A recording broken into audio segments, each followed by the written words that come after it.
అందరికీ నమస్కారం. మా యూట్యూబ్ ఛానల్కి స్వాగతం. ఇవాళ మనము మన యూట్యూబ్ ఛానల్లో సికింద్రాబాద్లోని రైల్వే స్టేషన్కి పక్కనే ఉన్న అంటే కాస్త సమీపంలో ఉన్న గణపతి వారి ఆలయాన్ని సందర్శించబోతున్నాం. ఈ ఆలయం ఎల్లప్పుడూ భక్తులతో కిటకిటలాడుతూనే ఉంటుంది. ముఖ్యంగా వినాయక చవితి సందర్భం అంటే ఆ టైంలో ఇంకా ఎక్కువ మంది భక్తులు ఇక్కడికి విచ్చేస్తారు. స్వామివారి మూర్తి ఏ విధంగా ఉంటారో ఒకసారి మనం చూసే ప్రయత్నం చేద్దాం. చూస్తున్నారు కదా, ఈ విధంగా స్వామివారి మూర్తి ఉంటుంది. అలాగే ప్రాంగణం చుట్టూ మనకు అంటే స్వామివారికి ఎడమ వైపున మనకు శివుడు అమ్మవారు కనిపిస్తారు. కుడివైపున అంటే స్వామివారికి కుడివైపున సుబ్రహ్మణ్య స్వామివారి ఉపాలయం ఉంటుంది. ఎడమ వైపున శివాలయం అమ్మవారి ఆలయం, అలాగే కుడివైపున సుబ్రహ్మణ్య స్వామివారి ఆలయం ఉంటుంది. స్వామివారికి ఎదురుగా ఒక వృక్షము, కింద నాగులు ఉంటాయి. దానికి వెనక వైపు మనకు ఆంజనేయ స్వామివారి ఉపాలయం ఉంటుంది. ఈ విధంగా గణపతి వారి ఆలయానికి చుట్టూ మనకు ఉపాలయాలు ఉంటాయి. అంతేకాకుండా ఈ నాగులు ఏవైతే ఉన్నాయో అక్కడి నుండి కాస్త ముందుకి నడిస్తే మనము అక్కడ వెంకటేశ్వర స్వామివారి ఆలయం కూడా ఉంటుంది. దాన్ని కూడా మీకు నేను చూపించే ప్రయత్నం చేస్తాను. ఈ విధంగా చుట్టూ ఉపాలయాలతో గణపతి స్వామివారు మధ్యలో ఉన్నట్లు మనకు కనిపిస్తారన్నమాట.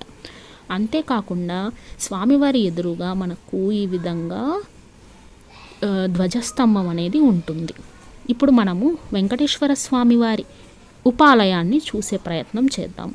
ఇది ముందుగా నేను చెప్పిన ఆంజనేయ స్వామివారి ఉపాలయం, అలాగే అక్కడ నాగులు అన్నమాట. ఇప్పుడు మనం వెళ్ళి ఒకసారి వెంకటేశ్వర స్వామివారి ఉపాలయాన్ని కూడా చూసేద్దాం. తో పాటు నేను మీకు చెప్పిన శివాలయము అలాగే అమ్మవారి ఆలయాన్ని కూడా చూపించే ప్రయత్నం నేను మీకు చేస్తాను. ముందుగా మనము అమ్మవారి ఆలయాన్ని చూద్దాము. అంటే ఇక్కడ ఉన్న అమ్మవారి పేరు ఏమిటంటే ఉమామహేశ్వరి. చూసారు కదా, శ్రీ ఉమామహేశ్వరి దేవి అమ్మవారి పేరు. అక్కడ నుండి మీరు కొంచెం అలా పక్కకు వస్తే ఇక్కడ మనకు శివాలయం ఉంటుంది. ఇది ఉపాలయమే. అలాగే మీకు ముందు చెప్పాను కదా, చెప్పిన విధంగా ఇది వెంకటేశ్వర స్వామివారి ఉపాలయము. ఇది వెంకటేశ్వర స్వామివారి ఉపాలయము కాస్త వీటన్నిటికీ కొంచెంగా దూరంగా ఉంటుందన్నమాట.